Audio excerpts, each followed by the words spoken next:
Bonjour. Alors, on m'a posé la question de savoir quelle place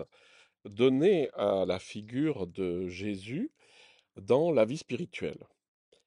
Alors, il y a deux grandes orientations. La première, c'est l'orientation théologique dogmatique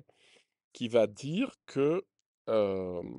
Dieu s'est incarné dans la personne de Jésus, qu'il a enseigné, qu'il est mort et que cette mort, par la croix, a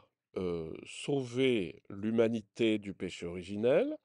et que sa résurrection nous assure d'entrer dans la communion avec Dieu et dans la vie éternelle qui est vue comme une vie après la mort, une vie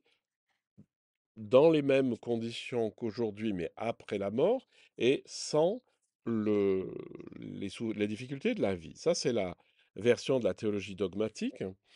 Et la théologie mystique, la théologie spirituelle, va voir en Jésus ce qu'il a dit lui-même, hein, que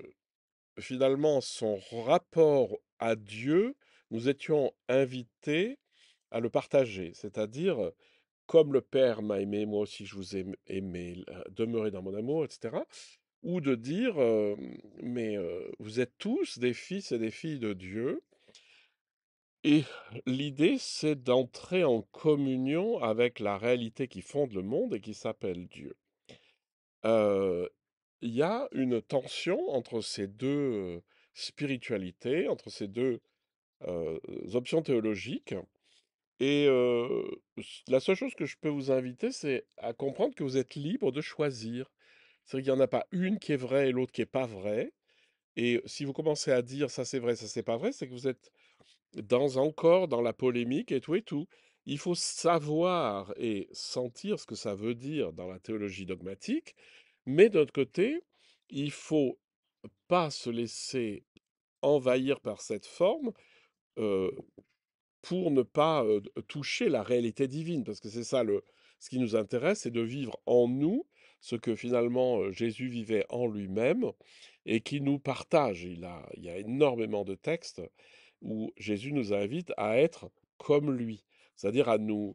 fondre dans ce qu'il a été pour devenir nous-mêmes unis à Dieu. Donc dans toutes ces formes, n'oubliez pas que vous avez le choix